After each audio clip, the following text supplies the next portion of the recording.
بالحق کی حق کے ساتھ. کتاب سے مراد یہ قرآن عزیز. خطاب چونکہ خاتم النبیین کی جانب ہے تو لہٰذا یہ کتاب سے مراد بھی قرآن ہے. تو مصدقاً یہ بھی تصدیق کرنے والا ہے جو ان کے درمیان موجود ہے، یعنی تورات اور انجیل کی تصدیق کرتا ہے کہ زبور یہ سب اللہ کی کتابیں ہیں اور جتنے بھی صحائف اللہ نے نازل کیے ہیں وہ سب اللہ ہی کی طرف سے ہیں. ومہیمناً، اور یہ کیا ہے؟ یہ نگران ہے علیہ اس پر، یعنی یہ کتاب سب کا تمام کتب کی مہیمن ہے. مہیمن نگران ہے، یعنی کہ یہ بتاتی ہے کہ اس نے غلط کیا. نگرانی کیا ہوتی ہے؟ کہ سب اس کے کنٹرول میں ہوں. سب کنٹرول سے مطلب یہ ہے کہ اس کی نظر میں ہوتے ہیں کہ کوئی کسی نے کیا غلطی کی ہے تو یہ قرآن بتا رہا ہے. تورات کے اندر یہ غلطی ہوئی ہے، یہ غلطی انہوں نے کی ہے، یہ بات اضافی ہے. تورات میں یہ نہیں تھا، جسے حلال حرام کا ہے، جسے سزاؤں کے معاملے ہیں، قصاص کے معاملے ہیں. تو جو کچھ انہوں نے کیا ہے تو وہ قرآن نے بتایا. تو مطلب قرآن کیا ہوا؟ پچھلی تمام کتابوں کی مہیمن ہوگی. اگر قرآن مہیمن نہ ہوتا تو پھر کوئی دلیل موجود نہ ہوتی اس طرح کی کہ بگڑی ہوئی یہودیت یا بگڑی ہوئی عیسائیت کے بارے میں کوئی کہہ سکتا کہ اللہ کا کلام ہے کہ نہیں ہے. تو یہ ایک جامع کتاب. مہیمن سے مراد یہ بھی ہے کہ تمام علوم اس کے اندر سما ہے، ہر چیز کا ٹچ اس کے اندر دے دیا گیا ہے، اور زندگی میں آئندہ آنے والے مشکلات مسائل کا حل بھی اس کے اندر بتا دیا گیا ہے. کسی کی زندگی کا کوئی بھی مسئلہ اس کے اندر موجود نہ ہو ایسا نہیں ہے کہ کوئی اشارتاً موجود ہے، کوئی تفصیلاً موجود ہے، کوئی ضمناً موجود ہے. پھر وہ چونکہ آپ صلی اللہ علیہ وسلم چلتا پھرتا قرآن تھے تو پھر کچھ آپ کی زندگی کے اندر ایسے معاملات، یعنی یہ قرآن اور آپ صلی اللہ علیہ وسلم کی ذات مبارکہ، یہ پورا دین اس کے اندر داخل ہے. اس سے باہر کچھ نہیں ہے. سب کچھ اس میں ملتا ہے کہ جتنے بھی ہیں جمیع العلم فی القرآن، سارے علم کا ذخائر جو ہیں وہ اس کے اندر موجود ہیں. لیکن کیسے ہیں کہ وہ تقصیر کے ساتھ ہیں، اور بہت سے لوگ جو ہیں اس عام ذہن اس کی رسائی تک بعض دفعہ نہیں پہنچتے ہیں. اس لیے ہم مفسرین، اہل علم، مجتہدین، جنہوں نے اس کے جس صحابہ کرام ہے جنہوں نے آپ سے تعلیم حاصل کی اور پھر اس کے بعد فقہاء علماء انہوں نے اجتہاد کیا، تو پھر ہم ان سے کنسلٹ کرتے ہیں، پھر ہم اس سے اس کو سمجھتے ہیں. اور تم پیروی نہ کرو اہواءہم، ان کی خواہشات کی. اما جا، یعنی اے نبی صلی اللہ علیہ وسلم، ظاہر ہے کہ آپ تو ایسا نہ کرتے، لیکن بسا اوقات یقیناً ایسا ہوتا ہوگا کہ جب وہ معجزہ مانگتے ہوں گے، جب وہ من چاہے ڈیمانڈ کرتے ہوں گے، کیونکہ آپ صلی اللہ علیہ وسلم آپ پڑھیں گے خود قرآن میں کہ ایمان لانے کے لیے بہت زیادہ، یعنی آپ حریص تھے اس معاملے کے لوگ ایمان لے کر آئیں. آپ صلی اللہ علیہ وسلم غمگین ہوتے تھے، روتے تھے کہ لوگ اسلام کیوں نہیں لاتے ہیں، لوگ کلمہ حق توحید کیوں نہیں پڑھتے ہیں اتنی بڑی بڑی دلیلوں کے باوجود. تو لہٰذا آپ کے دل میں ہوتا تھا کہ اگر ایسا ہو، جیسے وہ یہ چاہتے تھے کہ غریب اور ان کی نظر میں غلام حقیر لوگ جو ہیں وہ مجلس میں نہ بیٹھے تو ہم آپ کی بات سنیں گے کہ آپ کیا کہہ رہے ہیں. تو ایسا اگر ہو جاتا تو آپ سے حضرت عمر بھی چاہتے تھے کہ کوئی حرج نہیں ہے، ایسا ہو جائے کہ ان کے لیے الگ مجلس لگا لی جائے. اللہ نے اس کو پسند نہیں کیا، تو اللہ نے فرمایا کہ نہیں، جو آپ کے پاس حق آ گیا ہے تو وہ حق ہے، آپ اس کو سب کے آگے بیان کریں، اور ان کی خواہشات کے تابع نہیں ہو جا سکتا. کیوں کہ یہ بنی اسرائیل ہے، انہیں ایک ڈیمانڈ پوری ہونے پر یہ دوسری ہونے پر تیسری، ایک خواہش پوری ہونے پر دوسری، اور جب بات پتہ چل جائے ان کو کہے کہ یہ اب آپ نے کرنا ہے اور اس طرح کریں، کہیں گے ٹھیک ہے، اور آگے جا کے کیا کریں گے؟ بات الٹی کر دیں گے. ان کو کہا جائے گا حتتن، کو وہ کہیں گے ہنتتن. ان کو کہا جائے گا رائنا تو وہ کہیں گے رائنا. ان کو کہا جائے گا سمعنا و اطعنا، وہ کہیں گے سمعنا و عصینا. وہ اس طرح سے کر کے تحریفات کریں گے. لہٰذا آپ ان کو چھوڑ دیجئے، ان کے حال پہ چھوڑ دیجئے. وَلَوْ شَاءَ اللَّهُ، اگر اللہ چاہتا تو لَجَعَلَكُمْ أُمَّةً وَاحِدَةً، تمہیں ایک امت بنا دیتا. تو لہٰذا یہ بات یہاں سے بالکل فارغ ہو جاتی ہے کہ ہم یہ کہتے ہیں اللہ چاہتا تو ہم نہیں کرتے، اللہ چاہتا تو ہم نہیں کرتے. اللہ یہ دیکھنا چاہتا ہے کہ تم کیا چاہتے ہو. وہ ہمیں دیکھتا ہے کہ جب میں نے ان کو سب کچھ دے دیا اب یہ کیا چاہتے ہیں، کیا میں نے جو ان کو سب کچھ دے دیا ہے تو یہ میری چاہت پر چلتے ہیں کہ نہیں چلتے. ورنہ اگر اللہ نافذ کر دے، جیسے سورج کو کہا ہے اس نے روز نکلنا ہے، قیامت تک اس نے نکلنا ہے، وہ چاہے نہ چاہ اس نے نکلنا ہے. اور اسی طرح رات دن کے سارا جو پروسیس ہے وہ ایسے ہی چلتا جائے گا ہمیشہ سے، اور ہمیشہ سے چلا آ رہا ہے اور چلتا رہے گا. لیکن بندے کو اللہ نے چھوڑا ہے کہ اب یہ کیا کرتا ہے. اللہ چاہتا تو سب امت واحد ہوتی، اور اللہ اگر نافذ کر دیتا تو ایک بندہ آدھے دن بھی جو ہے نا وہ سجدے سے نہ اٹھتا، کیونکہ اللہ کا حکم، اور وہ اللہ اس کے اوپر اس چیز کو نافذ کر دیتا کہ اس کی جسم اس کی طبیعت میں بات ہوتی کہ وہ اس سے نہ اٹھتا. لیکن نہیں، اللہ تعالیٰ نے اس کو دو راستے بتائے، اسے کہا ہے کہ چن لو، اور اندھیرے میں نہیں رکھا کہ یہ چنا تو وہ میں نے غلط چن لیا، مجھے پتا ہوتا تو میں صحیح راستہ چنتا. نہیں، پورا پورا بتا دیا کہ یہ بجہنم السعیرہ کا راستہ ہے اور یہ فوز عظیم کا راستہ ہے، سارا کھلا کھلا بتا دیا۔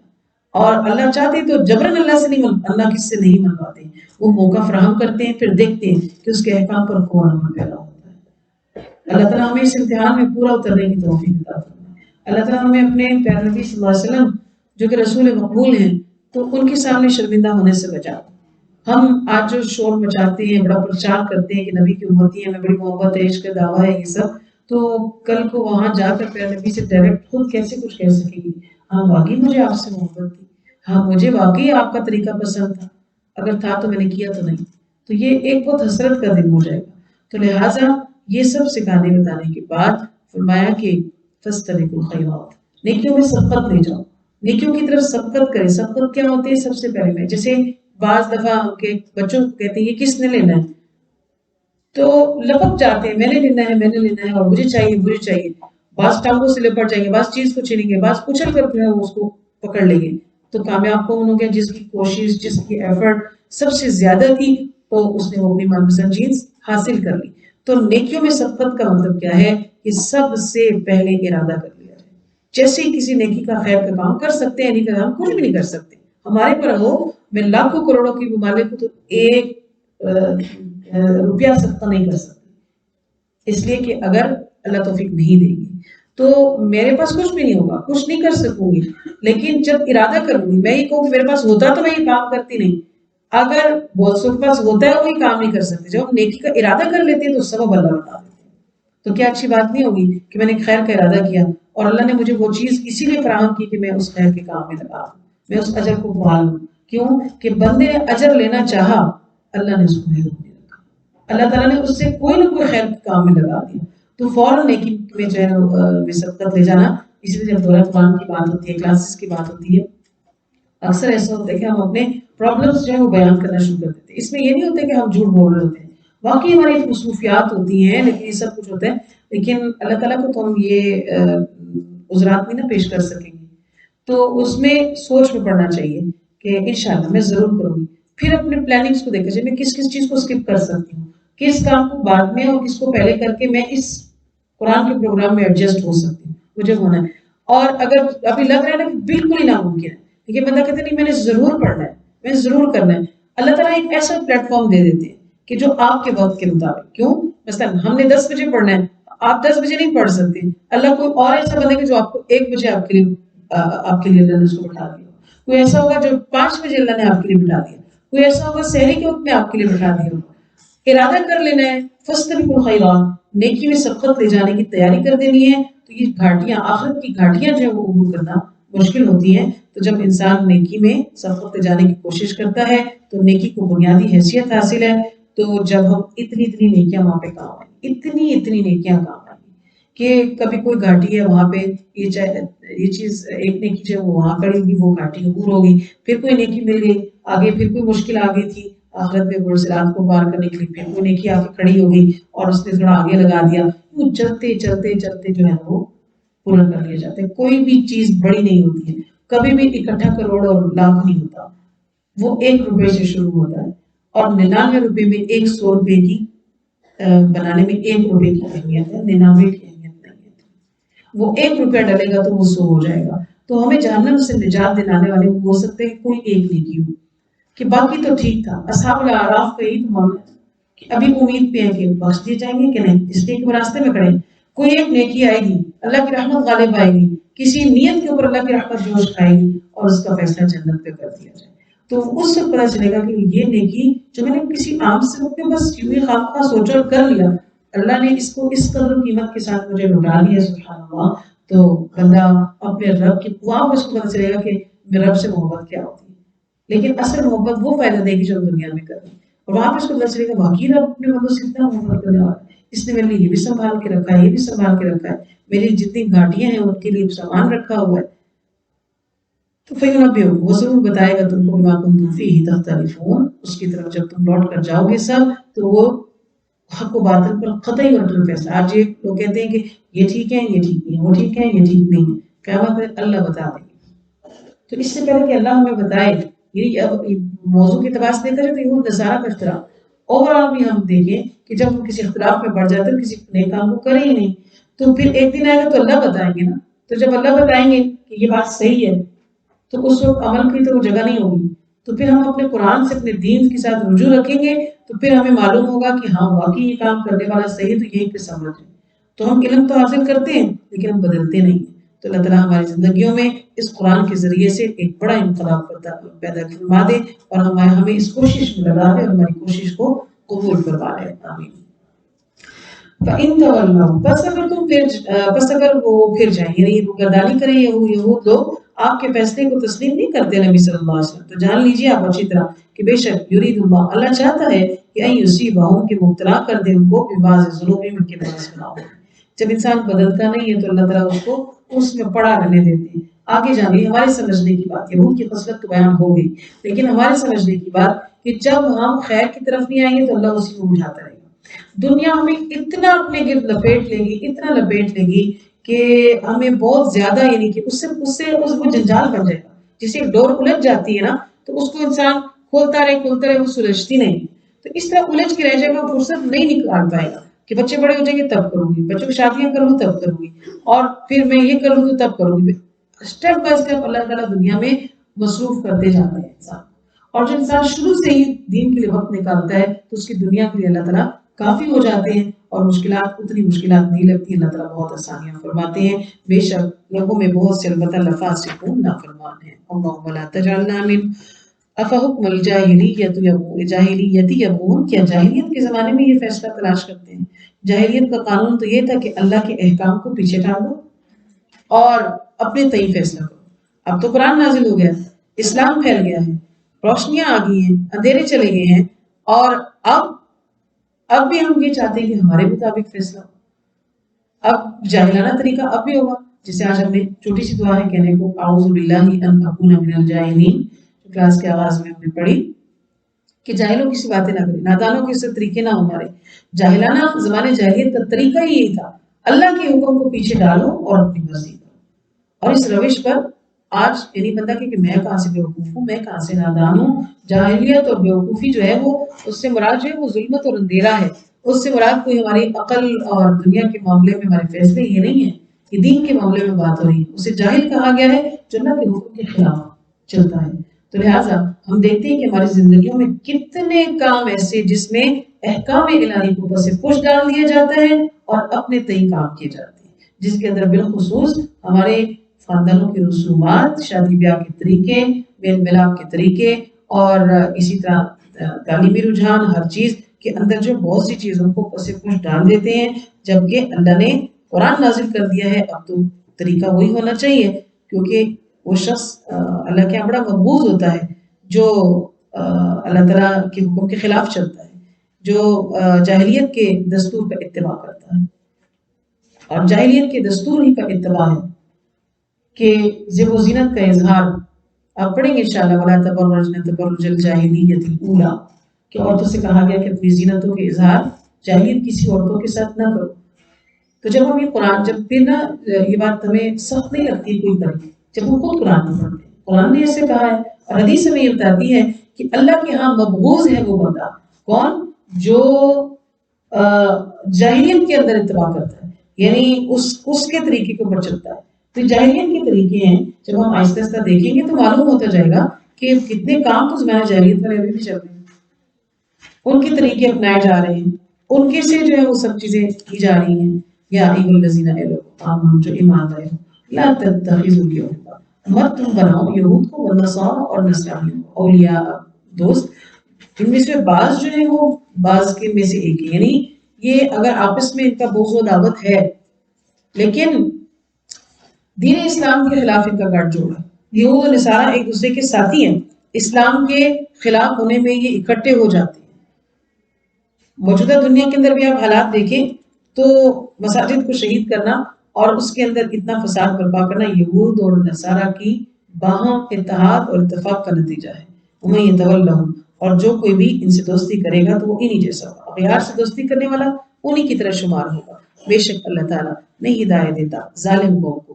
فَتَنُ الَّذِينَ، بس تم دیکھو گے ان لوگوں کے دلوں میں مرض ہے، جن لوگوں کے دلوں میں بیماری ہے یعنی منافقت ہے، تو وہ ان کی کوششیں یا دوڑ دھوپ کیسے ہوتی ہے؟ وہ اغیار کی طرف جاتے ہیں، دوڑ دوڑ کر ان کی طرف جاتے ہیں، ان سے دوستی کرتے ہیں. منافقین کا بھی یہی شیوا ہے، اور وہ کہتے ہیں کہ نقشان دوسری بنا دائرہ، کہ ہم تو ان سے دوستی اس لیے رکھ رہے ہیں کہ ہمیں میل ملاپ کے لیے کہیں ان کو چھوڑ دیں گے تو ایسا نہ ہو کہ ہم گردش زمانہ نہ پڑ جائے ہم پر.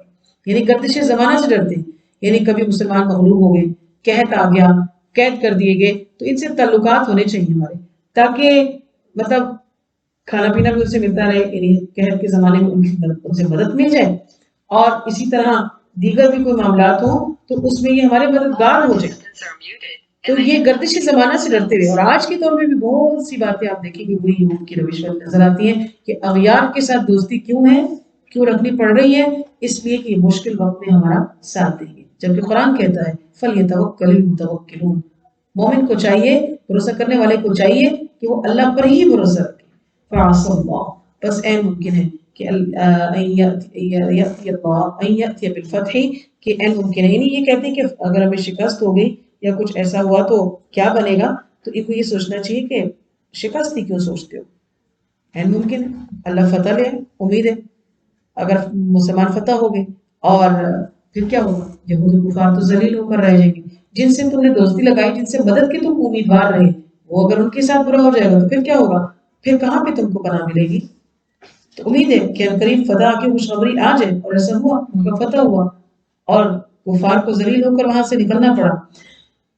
اور پھر او امر من عندی، یا پھر اللہ تعالیٰ کوئی اور معاملہ لے آئے اور ایسا معاملہ ہو جائے، ایسا واقعہ ہو جائے، تو فَلْيُصْبِحُوا، بس ہو جائیں گے عَلَىٰ مَا أَصَرُّوا، جو انہوں نے منافقت اپنے دلوں میں چھپائی ہوئی تھی تو وہ ظاہر ہو جائیں گے، اس پر یہ ندامت ہوگی ان کو، اس وقت یہ ان کی ذلت اور خواری ہوگی. اللہ نے یہود اور منافقین کا برا انجام دے کر کہ وہ لوگ جو کہتے ہیں، یہ بتایا کہ ان کا انجام برا ہوگا، لیکن وہ لوگ جو الذین، وہ لوگ آمنوا سے ایمان لائے، یعنی اہل ایمان کہیں گے اہؤلاء الذین، یہ منافقین کا انجام جب برا دیکھیں گے اہل ایمان تو وہ کہیں گے کہ یہ کیا، اہؤلاء الذین، یہ تو وہ لوگ ہیں اقسموا باللہ جہد ایمانہم، جنہوں نے اللہ کے نام کی پکی قسمیں کھائی. حیران رہ جائیں گے ہمارے درمیان اتنے منافق لوگ رہتے تھے، یہ تو پکی اللہ کے نام کی قسم کھانے والا بندہ یہ اندر سے اتنا جھوٹا تھا کہ اس نے اللہ کے نام کی پختہ قسمیں اٹھائی تھی. کیا کہا تھا؟ انہم لمعکم، کہ وہ تمہارے ساتھ ہے. تو فرمایا کہ حبطت، ضائع ہو گئے ان کے اعمال، بس وہ خاسرین، بس وہ نقصان اٹھانے والوں میں سے ہوں گے. کہ اللہ تعالیٰ نے یہ بات سمجھا دی، یہ ساز باز کرتے رہے، ساز باز کرتے رہے، یہ ان کو کام نہیں آنا. آیت 54 میں اللہ فرماتے ہیں کہ یا ایھا الذین آمنوا، اے لوگو جو ایمان لائے ہو، من یرتد منکم، جو کوئی بھی مرتد ہو گیا، برگشتہ ہو گیا اپنے دین سے، یعنی اس نے اپنا رخ دین اسلام سے دوسری طرف پھیر لیا، تو دین کا کوئی نقصان نہیں ہے، دین کا کوئی نقصان نہیں ہے، نہ اللہ کا کوئی نقصان ہے. دین سے پھرنے والا مرتد کہلائے گا اور انحراف کرے گا، بے دین ہو جائے گا. تو فسوف، پسند کریں، یأتی اللہ، اللہ دے گا، لے آئے گا کسی قوم کو، بقوم، کسی قوم کو یحبہم، وہ جن سے وہ محبت کرتا ہوگا، اور وہ لوگ جو ہے یحبون، اس سے محبت کرنے والے ہوں گے.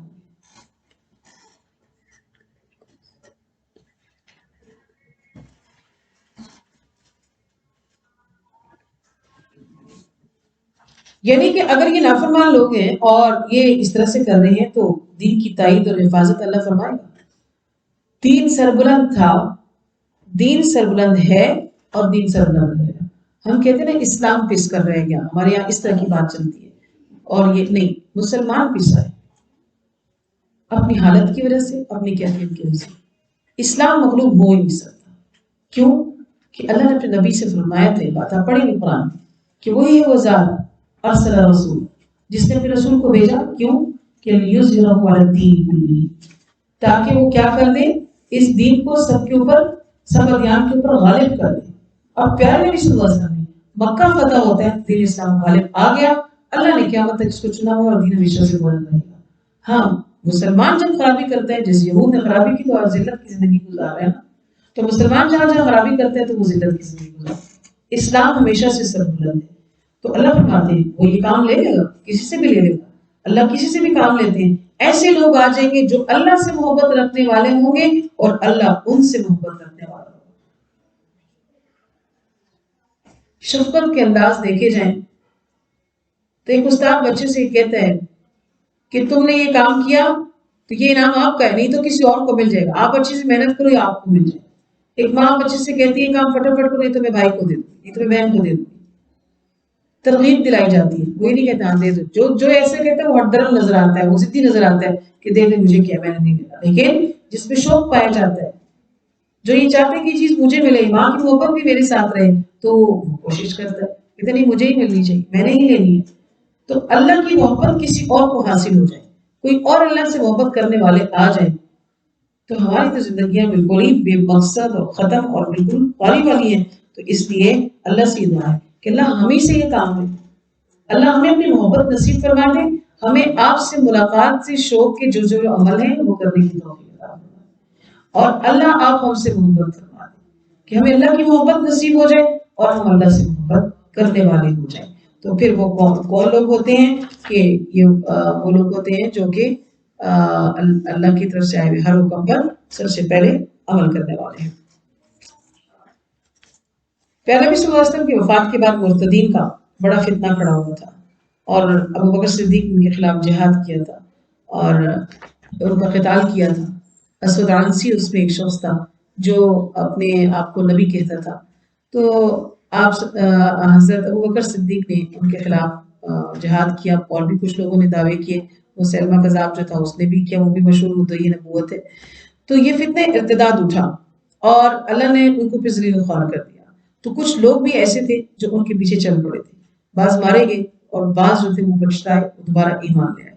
تو بہرحال مخلص لوگوں نے فتنہ ارتداد کا مقابلہ کیا تھا۔ اللہ فرماتے ہیں کہ مخلص لوگ جو ہوتے ہیں اللہ ان سے محبت کرتے ہیں اور اللہ سے محبت کرتے ہیں، اور ان کے دلوں میں اللہ کی محبت کا جذبہ بہت زیادہ ہوتا ہے، اور ان کی صفت ہوتی ہے کہ اذلۃ علی المؤمنین، ایمان والوں کے ساتھ بڑے نرم دل ہیں، یعنی سخت ہوتے ہیں کفار پر، عزت علی الکافرین، کافروں پر جھپٹنے والے شاہین اور باز بن جاتے ہیں، لیکن مومنین کے لیے بہت نرم دل رکھتے ہیں، اللہ سے محبت کرتے ہیں۔ دوسری صفت مومنین کے لیے بڑے نرم ہوتے ہیں، کفار کے مقابلے میں بڑے سخت ہوتے ہیں، اور یجاہدون فی سبیل اللہ، اللہ کی راہ میں جہاد کرنے والے ہوتے ہیں، محض پارٹی بازیاں نہیں کرتے ہیں، اقتدار حاصل کرنے کے لیے بھی جنگیں لڑتے ہیں کہ میدان کارزار بنا کے ایسے لگتا ہے ہر بندہ شہید ہونے کے لیے تیار ہوا ہے۔ ہمارے یہاں ایسے حالات ہو جاتے ہیں نا کہ سیاسی منصب حاصل کرنے کے لیے، دنیاوی منفعت حاصل کرنے کے لیے یوں میدانوں میں آگ کھڑے ہو جاتے ہیں کہ جیسے شہادت کے رتبے پر فائز ہونے والے ہیں اور بڑے درجے پانے والے ہیں۔ نہیں، اللہ کی راہ میں جہاد کرنے والے ہیں، ان کے پیش نظر رضا الہی کے علاوہ اور کچھ نہیں ہوتا، اور ان کی صرف ولا یخافون لومۃ لائم، کسی ملامت کرنے والے کی ملامت سے نہیں ڈرتے ہیں۔ کوئی یہ کہے گا اس کی حالت تو دیکھو، اسے تو ہم اچھے، یہ جب سے مسلمان ہوا ہے تو اس کی یہ حالت ہے، اسلام کی وجہ سے اس کے اوپر یہ حالت ہے، یا اگر کوئی دین کے راستے پر چلتا ہے تو اس کو کہا جاتا ہے کہ تو کاروبار ہی نہیں کر سکتا، اچھا بلا پہلے کاروبار تھا اس کا، یہ تو بالکل تبلیغ کے ساتھ ہو کر رہے گا، اس کے پاس تو کھانے کو کچھ نہیں ہوتا ہے، اس کا یہ ہو گیا، اس کو تان و تشنی نہیں، وہ خلوص سے دل کے ساتھ اپنے دین پہ قائم رکھتے ہیں، کسی ملامت کرنے والے کی ملامت میں کی پرواہ نہیں کرتے۔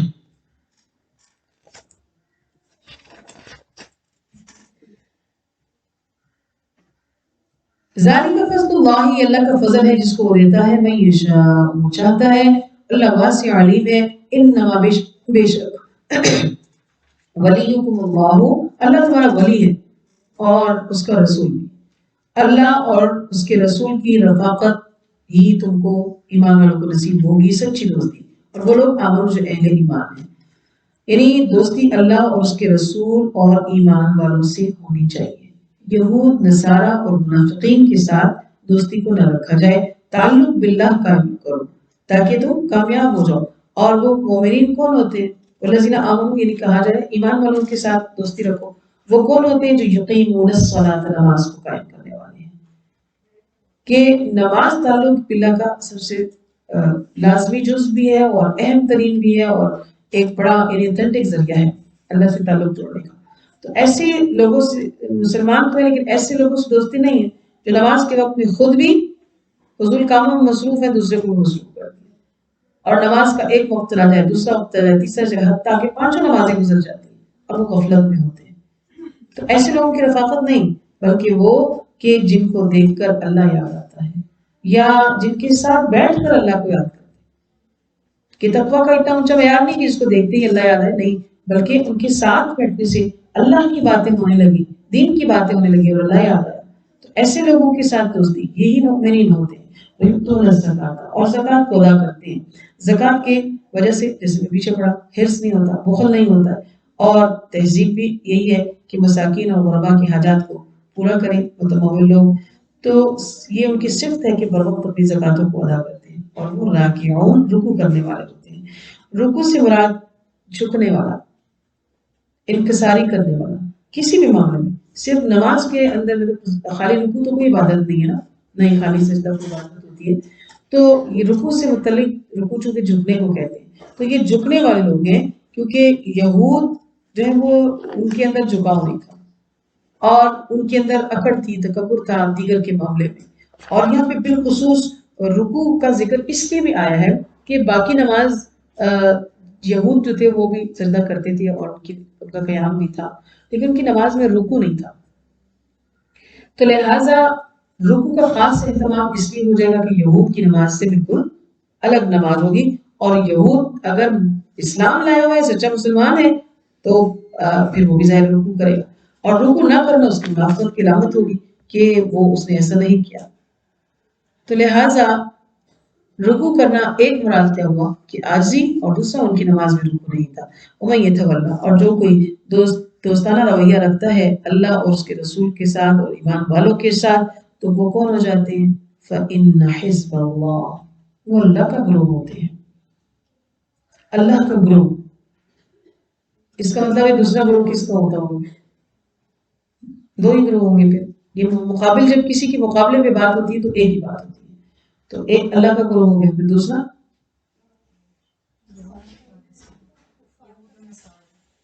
اگر یوں کریں تو پھر یہود الگ ہے، نصارہ الگ ہے، مشرکین الگ ہیں. یہ تو بہت سارے گروہ ہو جاتے ہیں.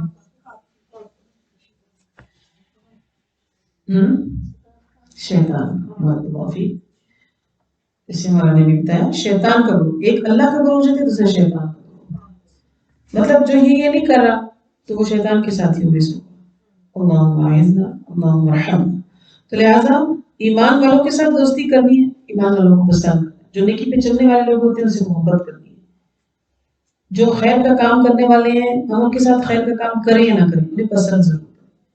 کبھی بھی خیر کے کام، جب کبھی پروپیگنڈا ہو اسلام کے خلاف ہو، اگر ایک بات جو ہے وہ سچی بھی ہوئی ہو، چاہے وہ کسی مدرسہ سے متعلق ہے، کسی گلی محلے کا مسئلہ ہے، اور اس کے اندر جو ہے وہ جو پن وہی جو جا رہی ہے، پوائنٹ جوڑا جا رہا ہے وہ اسلام کا، دین کا، قرآن کا، اسلام والوں کا، تو کبھی بھی ان کا ساتھ نہ دیا جائے، ان کے لیے زبان بھی نہیں لائی جائے.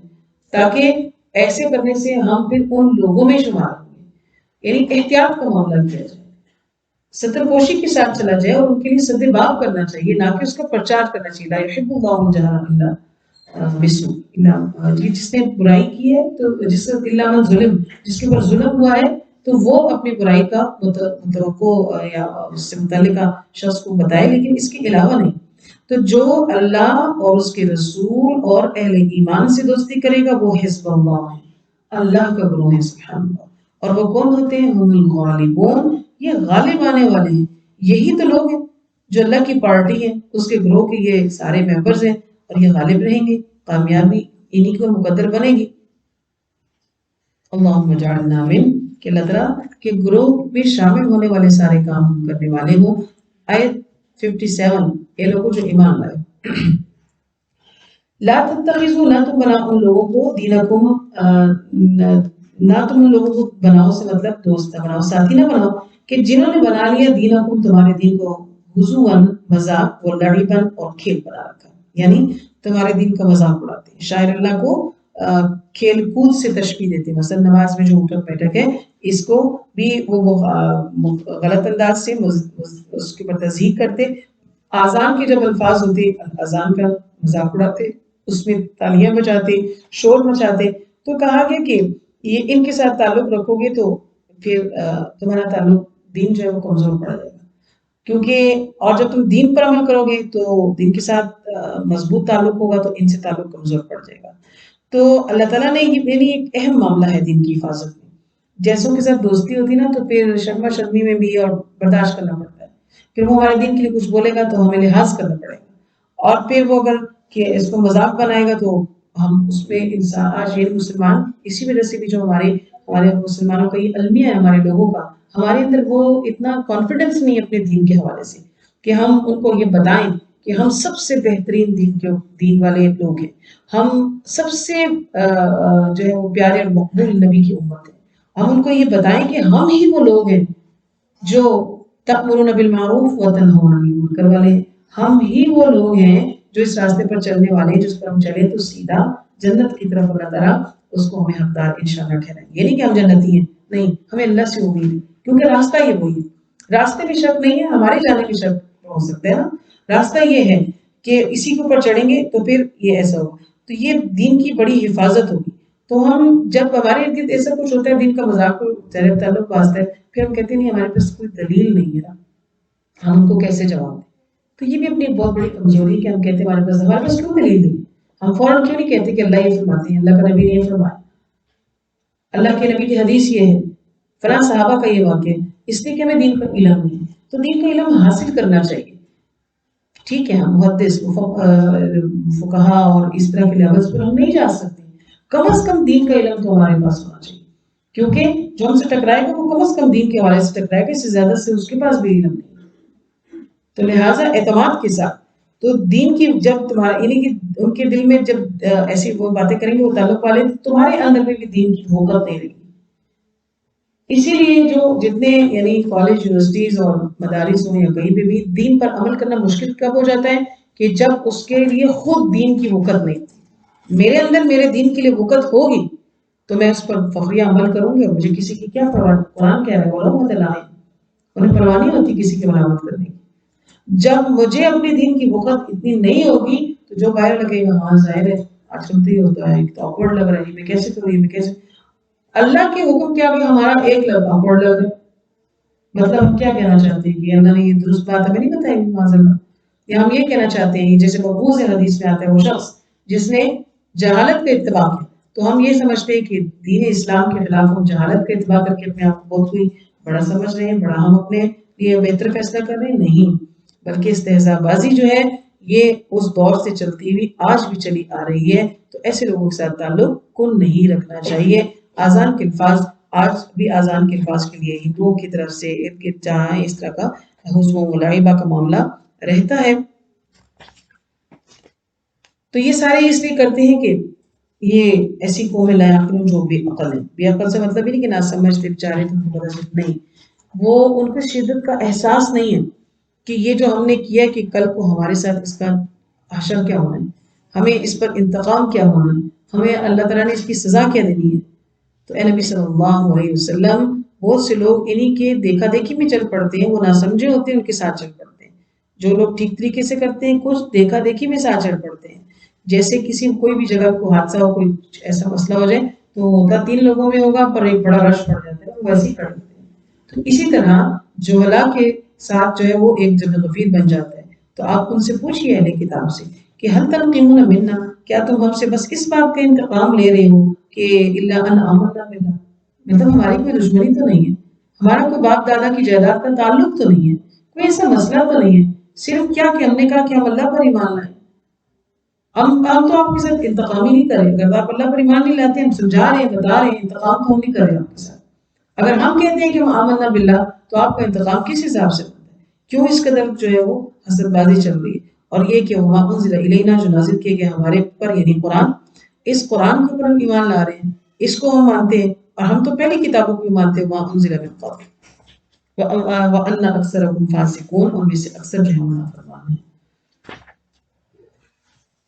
آیت نمبر 60، کہہ دیجئے هل انبئکم بشر من ذلک مثوبۃ عند اللہ، کہ کیا میں بتاؤں تم کو اس سے زیادہ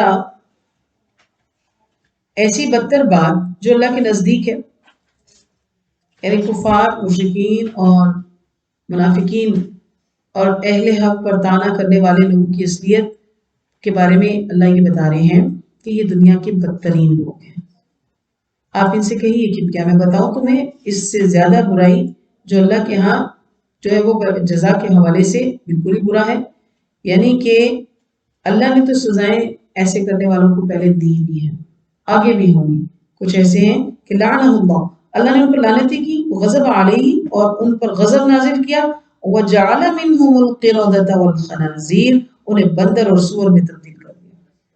یعنی اللہ کے دین کے مذاق اڑانے والوں، بھول گئے، تم دیکھو، تم سوچو، اللہ جب انتقام لیں گے، تو اللہ جب سزا دیں گے، تو ایسے اللہ نے بدترین لوگوں کو بدترین شخصیت میں تبدیل کر دیا کہ انسان اور بندر، انسان اور سور دونوں، یعنی کہ ایسے جیسے بندر بھی جو ہوتے ہیں تو ان کو گھروں میں جیسے لوگ بلی پالتے ہیں یا اس طرح، تو ان کو اس طرح سے تو نہیں پسند کیا جاتا، اس طرح جانوروں میں ان کا ایک حقیر درجہ سمجھا جاتا ہے، اور وہ گھروں میں اس لائق نہیں ہوتے ہیں کہ وہ اپنے گھروں میں سجائیں یا ان کے ساتھ جو ہے وہ کریں۔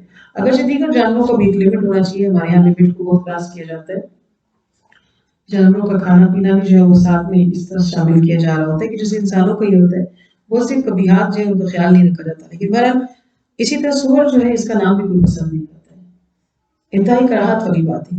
تو اللہ نے ان کو ایسی حیتوں میں تبدیل کر دیا تھا، اس لیے کہ وہ برے تھے، بدترین تھے، وعبد الطاغوت، وہ شیطان کے پجاری تھے، بنی اسرائیل پر سارے برے خصائل جو ہے وہ صادق آتے تھے، تو اللہ نے ان کے اوپر ان کے برے اعمال کی وجہ سے لعنتیں کی۔ یہ لوگ کون ہیں؟ شرهم مکانا، مرتبے کے حوالے سے بدترین ہیں، اور اضل عن سواء السبیل، اور سیدھے راستے سے بالکل ہی بہکے ہوئے ہیں۔ وَإِذَا جَاءُوكُمْ، جب یہ آپ کے پاس آتے ہیں تو کہتے ہیں آمنا، ہم ایمان لائے، اور وقد دخلوا، جب یہ داخل ہو، اللہ فرما رہے ہیں کہ آپ کو ان کی اصلیت بتاتے ہیں، یہ جب آپ کے پاس آتے ہیں تو آمنا کہتے ہیں نا، نہیں، بلکہ یہ جب داخل ہوئے تھے آپ کے پاس تو بھی کفر میں تھے، اور وقد خرجوا، جب یہ نکلے تو بھی کفر کی حالت میں نکلے، انہوں نے کچھ نہیں پایا، کہ بالکل بند ڈھکن والی بوتل، اس کے اندر کچھ نہیں جاتا ہے، وہ پہلے سے بھری ہوئی ہے، اوپر سے بند کی ہوئی ہے، اس میں کچھ نہیں جاتا، تو یہ اس حالت میں آئے اور اسی حالت میں چلے گئے، اور اللہ تعالیٰ جانتا ہے کہ جو کچھ انہوں نے چھپایا، جو یہ چھپاتے ہیں، وہ علیم کل ہے، اس کی نظروں سے کوئی بھی چیز مخفی نہیں ہے۔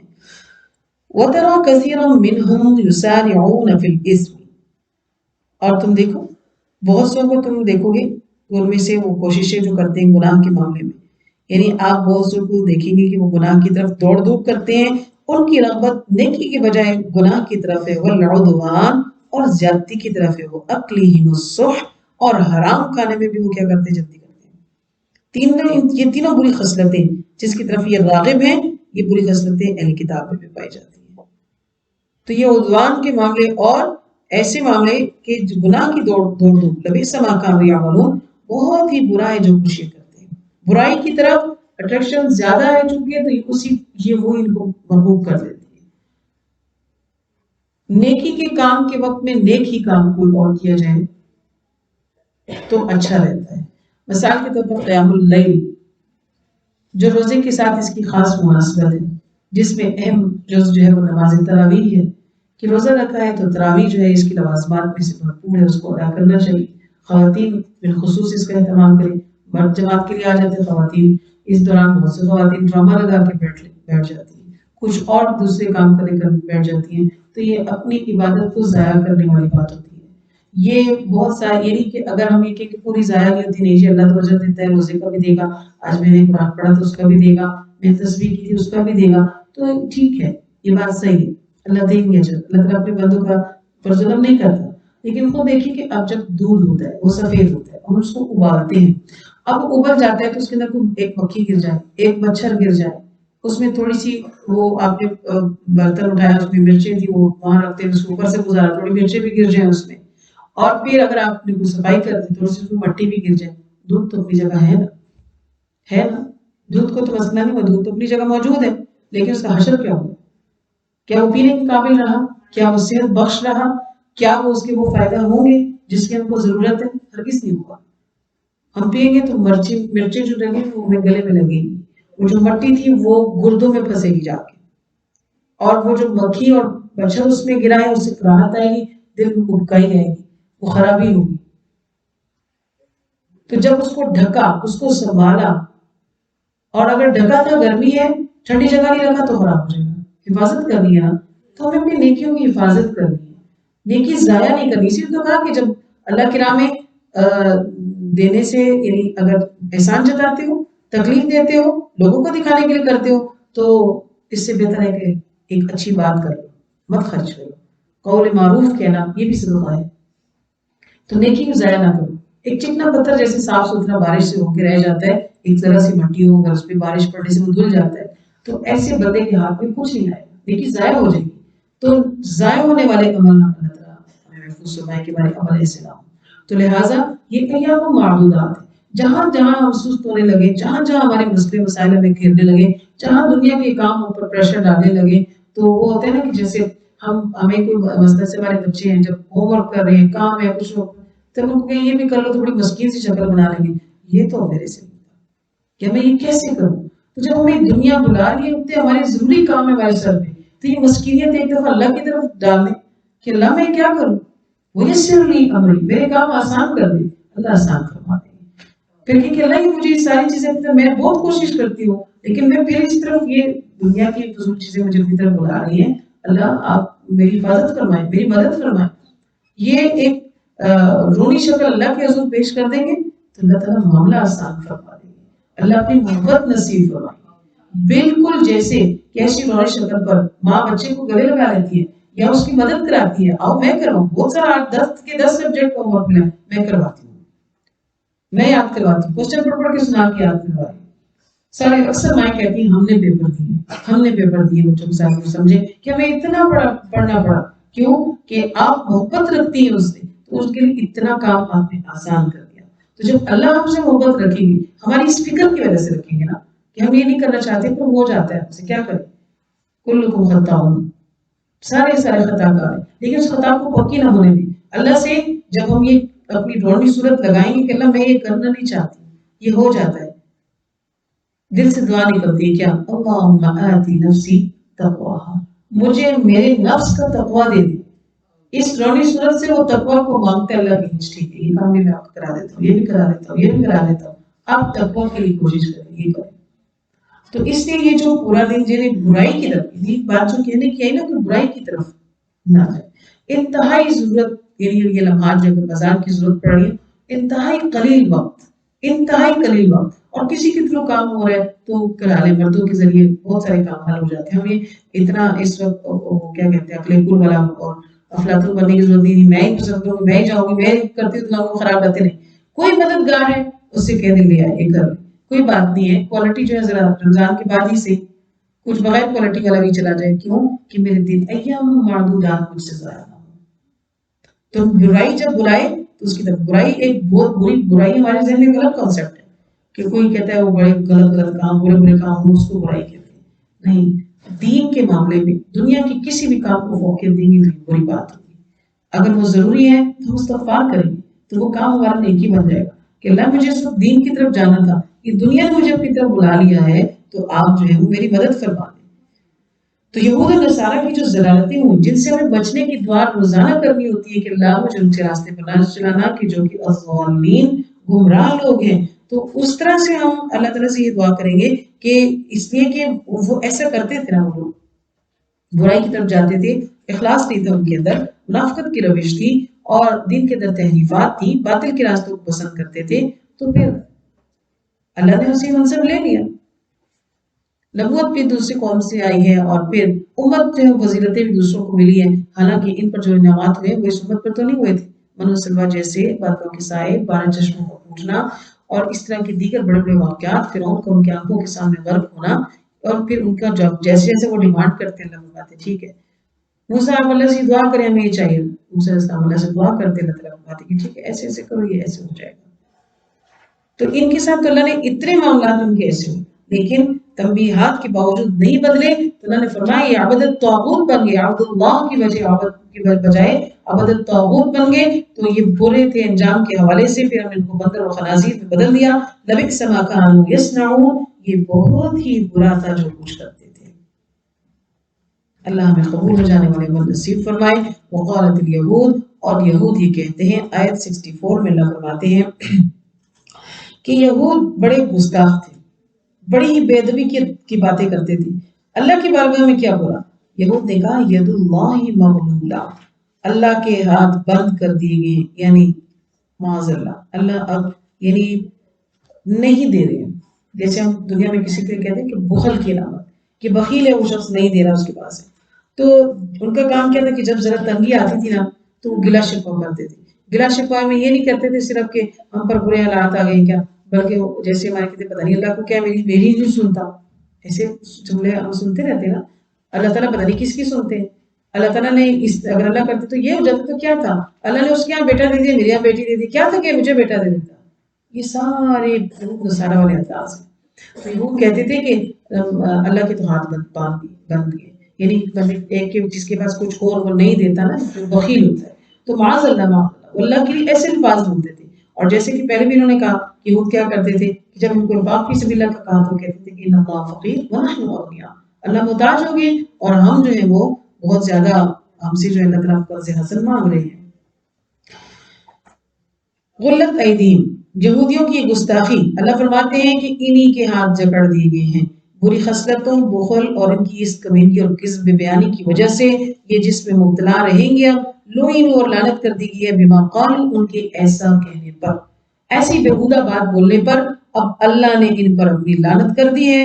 بل یداہ مبسوطتان، اللہ کون ہے بلکہ اس کے دونوں ہاتھ کشادہ ہیں. دونوں اللہ تعالیٰ تو ہاتھوں سے تو اس کا استثناء ہے نا. بطور مثال کہہ دیا کہ میں کہوں کہ میں ایک ہاتھ سے کام کرتی ہوں، دونوں ہاتھوں سے کام، کہ میں ایک ہاتھ سے کچھ چیز ڈال کے کسی کو دے رہی ہوں، اس کا لیول اور ہے نا. اور اگر میں یوں دونوں ہاتھوں سے اٹھا کے ڈال کے دے رہی ہوں تو اس کا لیول اور ہے. تو مثال کے طور پر کہا گیا کہ اللہ کے مبسوطان، دونوں ہاتھ جو ہے وہ کھلے ہوئے ہیں اور وہ کشادہ ہیں. وہ خرچ کرتا ہے، دیتا ہے، کیف یشاء، جیسے چاہتا ہے. اگر وہ روکتے تو کوئی بھی اس کے آگے کھڑا ہونے والا نہیں ہے، لیکن وہ تو دونوں ہاتھوں سے دے رہے ہیں. کیوں؟ وہ جتنی دنیا میں آج بھی کتنے کافر بھی موجود ہیں، آج بھی اللہ سے شریک کرنے والے موجود نہیں ہیں، آج بھی اللہ کی ذات کے خلاف بولنے والے کتنے لوگ ہیں. کیا وہ بھوکے سوتے ہیں؟ ان کو اللہ نے دنیا نہیں دی بھی، وہ دیتا ہے اس لیے کہ وہ رحمان و رحیم ہے. وہ دیتا ہے، لیکن گردش زمانہ تو آتی رہتی ہے، کمی بیشی کا معاملہ چلتا رہتا ہے. اس کا مطلب یہ تو نہیں ہے کہ وہ اللہ کے لیے ایسے نازیبہ کلمات کہتے. سبحان اللہ، اللہ پاک ہے ہر نقص سے، ہر عیب سے. ہر وہ کمتر بات جو یہود نصارہ نے کہی یا اس کے مثل آج بھی کوئی کہتا ہے تو بے شک اس کی بات بھی عالی ہے، اس کی ذات بھی عالی ہے اور وہ عالی شان ہے. وَأَلْقَيْنَا بَيْنَهُمُ الْعَدَاوَةَ، اور ہم نے ڈال دی ان کے درمیان عداوت اور بغض قیامت تک، دشمنی. یعنی یہ لوگ اندرونی طور پر، اوپر سے یہ جتنے بھی منافقانہ ان کے تعلقات ہوں آپس میں، مسلمانوں کے خلاف ایک ہو جائیں اور بڑے مہذب لگنے لگے. اللہ نے فرما دیا تو فرما دیا کہ ان کے درمیان ہمیشہ کے لیے عداوت اور دشمنی ڈل گئی ہے، ذاتی مفادات کے لیے، سیاسی امور کے لیے عہدہ تو کر لیں گے لیکن اندر سے ایک دوسرے کے دشمن ہوں گے. کلما، جب کبھی بھی، اوقدوا نارا، یہ آگ بھڑکاتے ہیں، للحرب، جنگ کے لیے، اطفأها اللہ، اللہ اس کو بجھا دیتے ہیں. کیونکہ اسلام کا جب بھی سٹارٹ کا دور ہے تو اس میں کیا ہوتا ہے کہ یہ کوششیں کرتے رہے، مسلمانوں کو اوپر ظلم کیے، ستم کیے، ان کے مال خراب کیے، ان کے گھر والوں کو تکلیفیں دی. یوں سمجھیے کہ اس شمع کو گل کرنے میں انہوں نے کوئی، کیونکہ اس وقت اسلام کی روشنی میں شمع تھی نا، جیسے موم بتی ہوتی ہے، جو ایک بڑے علاقے میں ایک موم بتی کی جو حیثیت ہوتی ہے، اس طرح سے اسلام اٹھا نا. 2 لوگ، 3 لوگ، 4 لوگ، 6 لوگ، تو اس شمع کو گل کرنے کے لیے بالکل ہی وہ پورا کافر معاشرہ کھڑا تھا. لیکن سبحان اللہ بحمدہ، وہ اس شمع کو نہیں بجھا سکتا کہ وہ ایک پھونک سے وہ مطلب اس کی مثال بھی کچھ لکڑیاں جلائی جاتی ہیں، اس کو پھونک ملتی ہے تو وہ بھڑکتی ہیں. موم بتی کو پھونک مار دیں گے آپ تو وہ بند ہو جائے گی. تو ان کی مثال یہی تھی کہ جیسے جیسے یہ اس کو بجھانے کی کوشش کرتے تو وہ اور پھیلتا، وہ اور بڑھتا، ہوتے ہوتے مکہ سے مدینہ اور مدینہ سے پورے عرب ممالک، پورے ارد گرد کے ادوار کے علاقوں میں. اللہ نے ان کی چالوں کو کامیاب نہیں ہونے دیا. جب انہوں نے آگ بھڑکانے کی کوشش کی جنگ کے لیے، اطفأها اللہ، اللہ نے اس کو بجھا دیا. کیونکہ اللہ کا وعدہ ہے مومن کے ساتھ کہ وہ مومن کے ساتھ ہے. اب وہ کہنے کا مطلب کیا ہے کہ وہ مٹھی بھر لوگ تو جواب نہیں دے سکتے تھے نا، مطلب ان کا مقابلہ، وہ تھے کمزور تھے، اپنے دین پہ عمل نہیں کر سکتے تھے، وہ کیا جواب دیتے اس وقت. تو اللہ نے فرمایا کہ جب انہوں نے کیا تو اللہ نے ان کا ساتھ دیا نا، اللہ نے اس کو بولا. ایسے معاملات پیدا کر دیے کہ ان کی سازشیں کامیاب نہیں ہوئی. تو یہاں سے ہمارے لیے کیا پوائنٹ نکلتا ہے کہ توکل علی اللہ، کہ ہم اللہ پہ بھروسہ کریں کہ ایسے وقت میں جب وہ کچھ بھی نہیں کر سکتے تھے اور پورا معاشرہ مل کے جو ہے وہ ان کا ایک چند لوگوں کو دبا نہیں سکتا، اس میں زیادہ تر تو غلام لوگ تھے، کمزور حیثیت کے لوگ تھے، ان کو دبانا بہت سا مشکل تھا. لیکن بہت مشکل تھا اس لیے کہ ان کے پاس طاقت تھی ایمان کی، ان کے ساتھ مدد تھی اللہ کی، ان کا توکل تھا اللہ پر.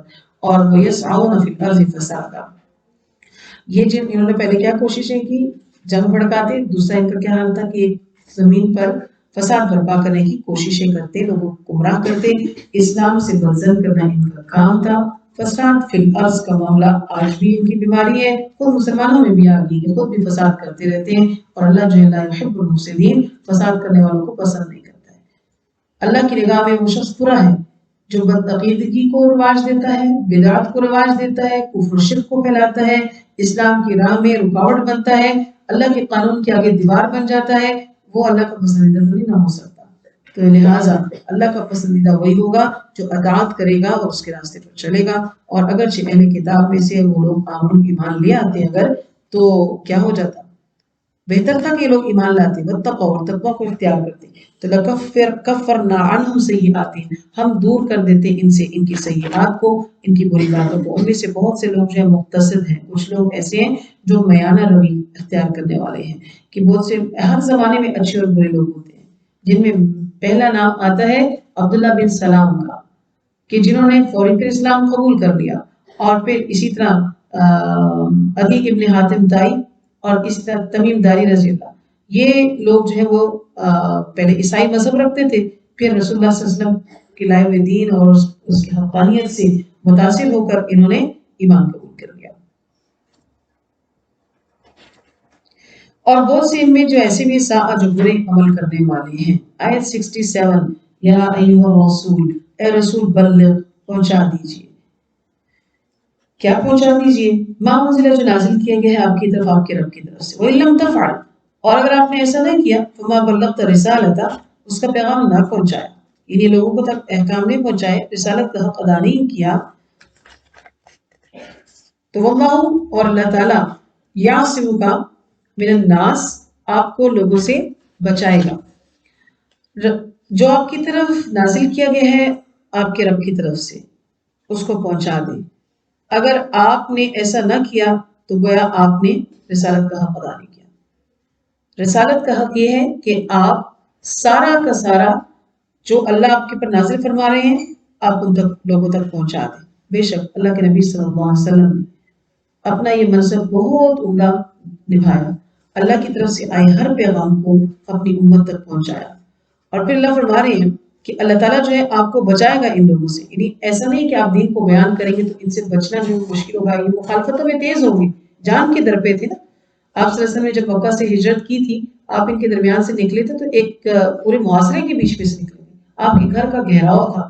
ان کا مقصد کیا تھا کہ آپ جیسے ہی باہر نکلیں گے تو اندھیرے میں ہی، یعنی فجر کے وقت میں اندھیرے میں ہی سب اپنی تلواریں چلا دیں گے، اور معاذ اللہ قصاص کا معاملہ بھی نہیں ہوگا کہ کس کی تلوار سے جو ہے وہ آپ صلی اللہ علیہ وسلم کا کام انہوں نے تمام کیا ہے تو آپ شب خون مارا جائے۔ یہ ان کی پلاننگ تھی، اور کھڑے تھے، اللہ کو تو کچھ اور ہی منظور تھا۔ اللہ تعالیٰ نے ان جاگتے لوگوں کو، ان پہرے داروں کو اندھا کر دیا، انہیں پتہ بھی نہیں چلا، آپ صلی اللہ علیہ وسلم ان کے سروں پر خاک ڈالتے ہوئے گزر گئے اور ان کو نہیں معلوم، صبح گھر میں داخل ہوئے تو پتہ چلا کہ آپ صلی اللہ علیہ وسلم تو یہاں سے جا چکے ہیں۔ تو لہٰذا اللہ آپ کو بچائے گا، اللہ نے آپ کو ان کافروں سے، ان بری سازشوں سے بچانا ہے۔ اللہ ہدایت نہیں دیتا ہے کافروں کی قوم کو۔ کہہ دیجیے اے نبی صلی اللہ علیہ وسلم اہل کتاب سے کہ اہل کتاب تم نہیں ہو کسی چیز پر، اور جس طرح یہود نصارہ ایک دوسرے کو کہتے تھے کہ لیست الیہود علی شیء، اور نصارہ کہتے تھے، یہود کہتے تھے کہ لیست النصارى علی شیء، کہ ایک دوسرے کو کہتے ہیں کہ تم کچھ نہیں۔ تو اللہ فرما رہے ہیں کہ آپ ان کو بتائیے کہ آپ اہل کتاب نہیں، اے یہود و نصارہ سنو، آپ دونوں ہی کوئی چیز نہیں، جب تک کہ تقیموا التوراۃ والانجیل، کہ جب تک تم تورات اور انجیل کو قائم نہ کرو۔ تم تورات کو قائم کرنے والے ہوتے، انجیل کو قائم کرنے والے ہوتے، تو پھر کیا ہوتا کہ تب تمہاری کوئی بنیاد تھی، تب تمہارا کچھ کوئی حیثیت تھی، اور جو نازل کیا ہے تمہارے تک، نازل کیا گیا ہے تمہاری تک میرا حکم تمہارے رب کی طرف سے، یعنی اب جو قرآن بھی نازل ہو گیا ہے، آپ ان کو بتائیں کہ ان پر سب پر ایمان لائیں گے تو ان کی کوئی حیثیت ہے۔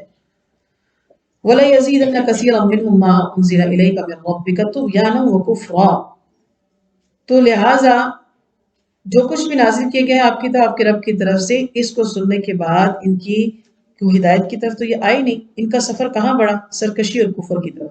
تو لہٰذا اپنے ساتھ افسوس نہ کریں ان لوگوں پر، قوم الکافرین، جو کہ کافروں کی قوم ہے۔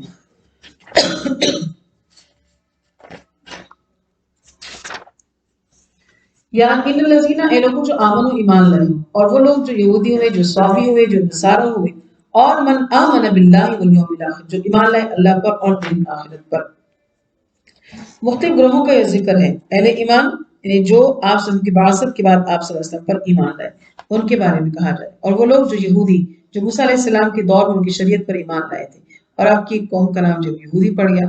یہودی جو ہے وہ اپنے مختلف معاملات کی وجہ سے انہوں نے اپنا ایک مذہب ایک فرقہ بنا لیا. پھر ایک سابی فرقہ تھا کہ جو سابی فرقہ سے تعلق رکھتے ہیں ان کا اس کا ذکر قرآن میں کچھ بار آیا ہے کہ یہ کون سا گروہ تھا ٹھیک تو اس کا معلوم نہیں ہے لیکن بعض تحقیقات سے یہ بیان ہوتا ہے کہ یہ ستاروں کو ماننے والے تھے اس کے کرشمات پر چلنے والے تھے اور بعض کے نزدیک یہ آگ پرست بھی تھے. تو بہرحال انہوں نے اپنا ایک مذہب بنایا ہوا تھا. یعنی یہ بھی کیا ہے کہ لادینیت والے لوگ یعنی دین اسلام سے ہٹ کر چلنے والے لوگ اور اسی طرح نصارہ جو کہ عیسیٰ علیہ السلام کا پیروکار خود کو کہتے تھے. تو یہ سارے جو لوگ ہیں یہ مختلف باتوں سے مختلف وجوہات سے ان کے نام پڑ گئے تھے. تو یہ سارے لوگ جو ہیں ان میں سے جو بھی ایمان لائے جو ایمان لے اللہ پر تو پھر کسی کا نام نصرانی نہیں ہے کوئی یہودی نہیں ہے کوئی صابی نہیں ہے. بس اللہ نے کوئی نام دیا ہی. اللہ فرما رہے ہیں کہ جو ایمان لیا جو مومن ہے جو اسلام لیا جو مسلم ہے اور دن آخرت پر یقین رکھتا ہے نیک عمل کرتا ہے تو فلا خوف علیہم ولا هم يحزنون نہ خوف ہوگا ان کو اور نہ ہی وہ غمگین ہوں گے. تو ان کا یعنی کہ بیڑا پار ہو جائے گا. لقد اخذنا میثاق بنی اسرائیل البتہ ہم نے بنی اسرائیل سے وعدہ لیا وارسلنا اور بھیجا ان کی طرف رسول کلما جب کبھی بھی جاءہم آئے ان کے پاس ہمارے رسول بما لا تہوا جو ان کے خواہشات کے مطابق نہ ہوتے کوئی ایسا معجزہ ہوتا ہے ایسے احکامات ہوتے ان کے نفس پسند نہیں کرتے تھے تو ان کا ریئیکشن کیا ہوتا تھا فریقا کذبوا ایک گروہ نے جھٹلا دیا وہ فریقین یقتلون اور ایک گروہ ایسا تھا جو کہ گروہ قتل کرنے والا تھا. وہ قتل اس نے نبیوں کو حد سے بڑھ کے قتل ہی کر ڈالا. وحسبوا الا تکون فتنة یہ بد عقیدہ لوگ ہیں اور یہ کردار کے حوالے سے درست لوگ نہیں ہیں جو چاہے خیال کرتے ہیں اور پھر جو یہ کہتے ہیں کہ پھر کوئی فتنہ بھی نہیں ہوگا اسی ظلم میں مبتلا ہیں اور فعموا وصموا اندھے بہرے ہو گئے حق بات دیکھنے سننے کو تیار ہی نہیں. ثم پھر تاب اللہ نے انہیں موقع دیا. تاب اللہ اور رجوع کیا ان کی طرف سے مطلب کیا ہے کہ اللہ نے توبہ کے موقع دیے بار بار موقع دیتا رہا لیکن یہ ہر بار عمو و سمو اندھے بہرے بنے رہے بہت سے ان میں سے. اور اللہ تعالیٰ بصیر بما یعملون اپنے بندوں کو دیکھ رہا وہ دیکھتا ہے کہ یہ کیا کر رہے ہیں. وہ ہر فرقے ہر پارٹی کا محاسبہ خود کرے گا. وہ ان سے پوچھے گا تم نے حق کو چھوڑا اپنے خواہشات نفس کے اتباع کیوں کیا. پھر بندے کے پاس کیا جواب ہے. کیا اس نے اس جواب کی تیاری کی ہے کہ وہ اللہ کو کیا جواب دینا چاہتا ہے. لقد کفر الذین قالوا البتہ کفر کیا ان لوگوں نے جنہوں نے کہا کہ بے شک اللہ تعالیٰ وہ المسیح ابن مریم کہ مسیح کون ہے عیسیٰ ابن مریم. بے شک ان اللہ تعالیٰ جو ہے وہ المسیح ابن مریم کہ اللہ جو ہے وہ مسیح مریم ہے یعنی خدائی عقیدہ اللہ کو جوڑ دی اللہ کے ساتھ نسبت بنا دی. اور مسیح وقالا جب کہ مسیح نے کیا کہا تھا یعنی جس کے بارے میں کہہ رہے ہیں خدائی کے درجے پہ کو لے کے جا رہے ہیں تو انہوں نے بھلا کیا کہا تھا. انہوں نے کہا تھا کہ اے بنی اسرائیل عبد اللہ کی بندگی کرو ربی و ربکم جو میرا بھی رب ہے تمہارا بھی رب ہے. اس بات کا ہی رد ہو گیا کہ جس نبی کو وہ اللہ کے ساتھ نسبت یا اللہ کی ذات کا حصہ بنا رہے ہیں اس نبی نے خود تو یہ کہا تھا کہ میں بھی اس کا بندہ ہوں تم بھی اس کا بندہ ہو. وہ میرا بھی رب ہے وہ تمہارا بھی رب ہے. تم بھی اس کی بندگی کو اختیار کرو میں بھی اسی کی بندگی کو اختیار کرتا ہوں. تو یہ بات اچھی طرح سن لو. اللہ فرماتے ہیں جس کسی نے شرک کیا اللہ کے ساتھ فقد حرم اللہ نے حرام کر دی اس کے لیے جنت ومأواہ النار اور اس کا ٹھکانہ جہنم ہے اب وہاں سے نہیں نکل سکتا ہے. لقد کفر الذین البتہ کفر کیا ان لوگوں نے یہ جو عقیدہ تثلیث بنایا انہوں نے تو یہ عقیدہ ان کا ایسا ہے کہ کفر کا ہے بالکل کافر ہو گئے یہ لوگ کہ جنہوں نے کہا کہ ان اللہ ثالث ثلاثۃ کہ اللہ تینوں میں تیسرا ہے یعنی باپ بیٹا اور روح القدس اور اسی طرح باپ بیٹا اور مریم علیہ السلام اس طرح کا انہوں نے تصویر کا صیغہ معاذ بنایا ہوا تھا. یہ تینوں ایک ہی ذات کی پرتوں ہیں. وما من الہ الا اللہ الا الہ واحد کوئی بھی معبود نہیں صرف اللہ ہی جو واحد ہے وہی مشکل کشا ہم حاجت روا اور سارا خالق کل وہی ہے، وہی ایک ذات ہے، ہم سب اسی کی بندگی کرتے ہیں اور بے شک ہم اسی سے مدد مانگتے ہیں۔ وَإِن لَّمْ يَنْتَهُوا عَمَّا يَقُولُونَ، اور وہ اگر اپنے باز نہ آئے اس عقیدے سے تو لَيَمَسَّنَّ الَّذِينَ كَفَرُوا، تو پہنچے گا ان لوگوں کو جنہوں نے کفر کیا ان میں سے عذاب علیم، دردناک عذاب۔ افلا یتوبون الی اللہ، کہ اللہ کے سامنے توبہ کیوں نہیں کرتے اور اس سے یستغفرون، بخشش کیوں نہیں طلب کرتے تاکہ نادم ہوں، تو اللہ تو غفور رحیم بخش دے گا ان کو۔ بل مسیح ابن مریم الا رسول، مسیح تو بس، مسیح ابن مریم کون ہے؟ الا رسول، ایک رسول ہے، اللہ کے بھیجے ہوئے پیغمبر ہے، بندوں میں چنی ہوئی ایک معتبر ذات ہے، اللہ کا کلام ہے۔ قد خلت من قبلہ الرسل، رسول تو اس سے پہلے بھی آئے ہیں، گزرے ہیں۔ عیسیٰ علیہ السلام تو بنی اسرائیل کے اندر آخری نبی ہیں، ان کے لیے اتنے اچھوتے خیالات کیوں بنا دیے؟ کیا اس سے پہلے نبی نہیں آئے ہیں؟ اس نبی کو آپ نے اللہ کے ساتھ ان کی نسبت بنا دی، اور جو ان کی والدہ کو بھی شریک کرتے ہوئے اس کے اوپر، اور ان کی صداقت کی گواہی اللہ دیتے ہیں، کیونکہ بعض ایک فرقہ ایسا بھی تھا جو مریم علیہ السلام پر بدکاری کا بہتان لگایا کرتا تھا، الزام لگایا کرتا تھا۔ تو اللہ فرماتے ہیں امہ صدیقہ، اس کی ماں ایک سچی اور راست باز عورت تھی، پاکیزہ عورت تھی، یعنی اللہ تو تمام نقائص اور عیبوں سے پاک ہے، نہ چکے، وہ پیاس، زندگی، موت، ان سب چیزوں سے اللہ سبحانہ و تعالیٰ پاک ہے۔ تو اللہ فرما رہے ہیں یہ ان کی والدہ سچی تھی، اور کانا یاکلان طعام، یہ دونوں ماں بیٹا کھانا کھاتے تھے، اور کھانا جو ہے وہ بندہ ہونے کی، انسان ہونے کی، بشر ہونے کی علامت ہے، اور اس کی محتاجگی کی بھی علامت ہے کہ وہ اللہ کے حضور محتاج ہے۔ انظر دیکھو کیف کیسے نبین لہم الآیات، ہم دلیلیں بیان کرتے ہیں، شرک کے سامنے توحید کا اثبات ہے یہ، تو کوئی بتائے کہ یہ تو سیدھی سادی بات ہے، جو کھانے پینے کا محتاج ہے وہ الہ نہیں ہو سکتا، ہرگز نہیں ہو سکتا ہے، جو ضروریات زندگی کا محتاج ہے تو وہ معبود نہیں ہو سکتا ہے۔ ثم انظر انا یؤفکون، دیکھو تو صحیح، اتنی کھلی دلیلوں کے باوجود کہاں الٹے پھیرے جا رہے ہو کہ یہ تین کا عقیدہ جو تم نے بنایا ہوا ہے۔ آیت 76، کہہ دیجئے اے نبی صلی اللہ علیہ وسلم، اتعبدون من دون اللہ، کیا تم عبادت کرتے ہو اللہ کے سوا کسی اور کی جو اختیار نہیں رکھتا لکم تمہارے لیے کسی ضرر کا اور نہ ہی کسی نفع کا، اللہ تعالیٰ سننے والا بھی ہے، علیم جاننے والا بھی ہے۔ قل کہہ دیجئے یا اہل الکتاب، اہل کتاب، نہ تم مبالغہ کرو اپنے دین میں ناحق، خواہ آگے مت بڑھو، قد ضلوا من قبل، اس سے پہلے گمراہ ہو چکے ہو خود، وضلوا کثیرا، اور بہت سے دوسروں کو بھی گمراہ کیا ہے، کہ خود بھی گمراہی کے گڑھے میں دوسروں کو بھی لا پھینکا۔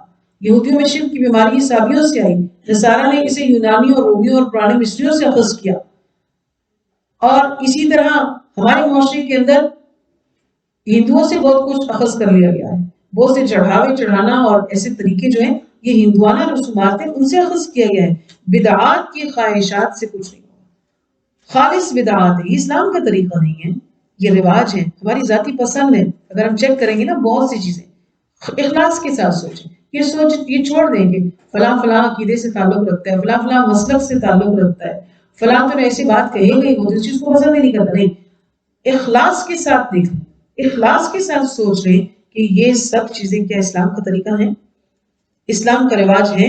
نہیں، بہت سی چیزیں ایسی ہوں گی جو مجھے اچھی لگتی ہوں گی، مجھے میری ذاتی پسند ہوگی، اس میں اللہ کی پسند دین اسلام کے طریقے کا کوئی اس میں عنصر نمایاں نہیں ہوگا۔ انبیاء کا طریقہ چھوڑیں گے تو بدعات کا شکار ہوں گے، جیسے کہ یہود و نصارہ ہوئے، اور وہ کیا ہوئے؟ بدعات کیا کرتی ہیں؟ گمراہی میں لے جاتی ہیں، وَضَلُّوا عَنْ سَوَاءِ السَّبِيلِ، اور وہ سیدھے راستے سے پھر بہک جاتے ہیں۔ لُعِنَ الَّذِينَ كَفَرُوا، لعنت کی ہے اللہ تعالیٰ نے ان لوگوں پر جنہوں نے کفر کیا، بنی اسرائیل میں سے، علی لسان داؤد، داؤد علیہ السلام کی زبانی، عیسیٰ ابن مریم کی زبانی، ان کے اوپر لعنتیں بھیجی ہیں۔ یہ لعنتیں کیوں آئیں ان کے اوپر؟ بما عصوا، نافرمانی کی وجہ سے، اور یہ کون تھے؟ یعتدون، حد سے گزر جانے والے، اور وہ تھے لا یتناہون، نہیں منع کرتے تھے، عن منکر، برائی سے، فعلوا، اس کو کرتے تھے، خود بھی کرتے تھے اور دوسروں کو بھی منع نہیں کرتے تھے۔ تو ہمیں خود پہ رکنا ہے، دوسروں کو بھی اس سے آگاہی دینی ہے، نیکی کی تلقین کرنا ہے، برائی سے روکنا اور روکنا ہے۔ لبئس ما کانوا یفعلون، کتنا برا فعل تھا یہ لوگ کرتے تھے کہ برے لوگوں کی ہم نشینی اختیار کرتے تھے۔ اللہ کی لعنتیں بھی ہوئیں نبیوں کی زبان سے اور اللہ کا غضب بھی ہوا. ترا کثیر منہم، بہت سے لوگوں کو تم دیکھو کہ وہ دوستیاں رکھتے ہیں ان لوگوں سے کہ جنہوں نے کفر کیا ہے. لبئس ما قدمت لهم انفسهم، کتنا ہی برا ہے جو انہوں نے آگے بھیجا. ان سخط اللہ علیہم، یہ کہ اللہ ان پہ غضبناک ہو گئے. وفی العذاب هم خالدون، اور وہ ہمیشہ اس میں مبتلا رہیں گے.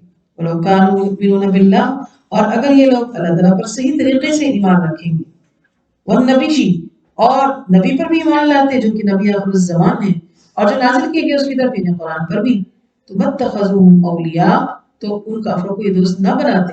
سچا مومن ایمان والوں کو چھوڑ کر کافروں کے ساتھ دوستانہ روش نہیں اختیار کر سکتا، لیکن بہت سے ان میں سے فاسقون نافرمان ہیں. حقیقت یہ ہے. لَتَجِدَنَّ، البتہ تم پاؤ گے، اشد الناس، بہت سارے لوگوں کو، عداوت دشمنی میں، للذین، ان لوگوں کے لیے، آمنوا جو ایمان لائے، یہود یہود میں سے، والذین، اور ان لوگوں میں سے، اشرکوا جنہوں نے شرک کیا.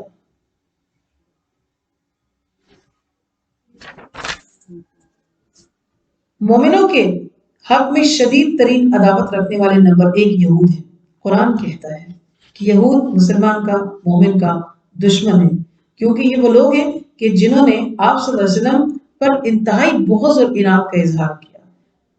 انہوں نے پتھر گرا کر، یعنی ایسی جگہ پہ کھڑے ہوئے کہ آپ یہاں سے گزریں گے تو پہاڑی کے اوپر سے پتھر گرا کے معاذ اللہ آپ کو ہلاک کر دینے کے لیے ارادہ کیا. پھر یہی یہود تھے جنہوں نے آپ کے کھانے میں زہر ملا دیا تھا، لیکن اللہ نے حفاظت فرمائی اور آپ کو اس کھانے سے روک لیا. تو انہوں نے بہت کوششیں کی، اور مشرکین جو ہے وہ بھی ریشہ دوانیوں میں پیش ہیں. نمبر 1 پہ یعنی مشرک سے بڑھ کر یہود جو ہے وہ اس مسلمان کا دشمن ہے. اور تم پاؤ گے اقربہم، زیادہ قریب، مودت میں، یعنی کوئی دوستی کا تعلق تھوڑا بہت تھا بھی تو وہ جو اپنے آپ کو نصارہ کہتے ہیں. ان میں تھوڑی رمق باقی تھی، چیدہ لوگ، مطلب جیسے جب یہ ہجرت پہلی ہوئی حبشہ کی جانب ہوئی تھی نا، تو وہاں کا جو بادشاہ تھا وہ عیسائی تھا، نجاشی. تو اس نے مسلمانوں کو پناہ بھی دی، ان کی مدد بھی کی، اور پھر ان سے جب قرآن میں مریم کا ذکر سنا، عیسیٰ علیہ سنا، یہ سارا تو اس وہ بھی مان لیا، اور اس نے کافروں کے حوالے ان کو واپس کرنے سے انکار کر دیا. ذالک بأن منهم قسیسین ورہبانا، یہ اس وجہ سے تھا کہ ان کے وفد میں کچھ عالم لوگ تھے اور کچھ رہبان یعنی تارک الدنیا لوگ بھی تھے.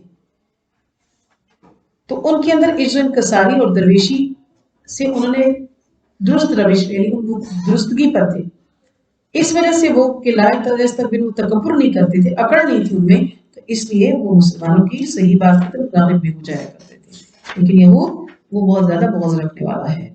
وَإِذَا سَمِعُوا، اور جب وہ سنتے، مَا أُنزِلَ، جو نازل کیا گیا ہے، إِلَى الرَّسُولِ، رسول کی طرف، یعنی جس وقت وہ سنتے اس چیز کو جو اتاری گئی ہے رسول کی طرف، یعنی قرآن، تو تَرَىٰ أَعْيُنَهُمْ، ان کی آنکھیں تفیض بھر جاتی، من الدمع، آنسوؤں سے، یعنی ان لوگوں کی آنکھوں سے آنسوؤں کو بہتے ہوئے دیکھا کہ جب سورہ یاسین کی آیات نجاشی بادشاہ اور دوسرے جو دربار کے لوگوں کو سنائی گئی تھی، تو ان میں سے کچھ لوگ جو تھے ان کی آنکھوں سے آنسو بہ پڑے. نجاشی بادشاہ کا بھی دل جو ہے وہ نرم ہوا. تو حدیث مبارک میں آتا ہے کہ نبی صلی اللہ علیہ وسلم کا ارشاد ہے کہ 2 قسم کی آنکھیں ایسی ہیں جن پر دوزخ کی آگ حرام ہے. ایک وہ جو اللہ کے راستے میں حفاظت کے لیے پہرا دیتی ہیں، اور دوسرا وہ جو اللہ کے خوف سے روتی ہیں. اس آنسوؤں کی بھی یعنی پلٹنا، نیک عمل کرنا، ان کے اجر تو ہوتے ہیں، لیکن وہ جو آنسو بہ پڑے ہیں وہ ضائع نہیں گئے، اس کا الگ سے اجر ہے. ان آنکھوں کے لیے الگ سے اجر ہے. تو کلام کا سن کر آبدیدہ ہونا دل کی خشیت کی بھی علامت ہوتی ہے، اس لیے کہ مما عرفوا من الحق، انہوں نے حق کو پہچان لیا. اور یہ وہ سورت یاسین جو ہمارے یہاں روزانہ تلاوت کی جاتی ہے الحمدللہ، لیکن اس کے مضامین کیا ہیں؟ توحید، رسالت، قیامت، اس کا ذکر ہے. بہت سے موضوعات اس میں اکٹھے کر دیے ہیں، تو لہٰذا اس کو سمجھ کے پڑھیں گے تو پھر اس کا حق ادا ہوگا، ورنہ یہ خالی ایک بس اس کا ٹیکسٹ پڑھنے والی ہی پہ بات ہے. تو انہوں نے ان موضوعات کو جب اس کے اندر سنا تو انہوں نے کہا کہ یہ تو سچا کلام ہے، رو دیے، حق کو پہچان لیا، کہنے لگے